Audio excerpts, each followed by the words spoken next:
Ысык көлдүн түбүндөгү ондогон жылдар бою суу астында жатып, көлдүн экологиясын булгап келген бул торлорду бүгүн мына Бишкектин четинде жайгашкан таштанды иштетип чыгуучу заводдо жок кылынат. Бул торлор эми көлдүн түбүндө жатпастан атайын заводдо өрттөлүп, пайдалуу энергияга айланат.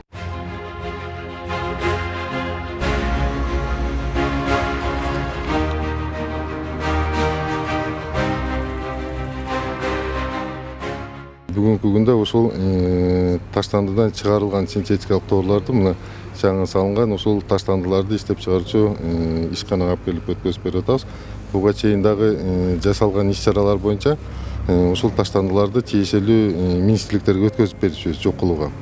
Анан бүгүнкү күнү бул жерге алып келген максатыбыздын бирден бири ушул ысык көлүбүздү жаратылыштын коргоо максатында ушул синтетикалар торлорду чыгарып, анан муну кайра бөлөк жаратылышыбызга зыян келтирбестен, аны жөн эле бир жерге таштап же кайра өрттөй бербестен, атайын ушул тиешелүү түздөн түз иштетип чыгаруучу ишканага алып келип тапшырган убактыбыз. Бул иш-чара башталгандан бери 2023 жыл мына баштаганбыз. Ал жылдары мына 218 миңден ашыгыраак синтетикалык торлор чыгарылган.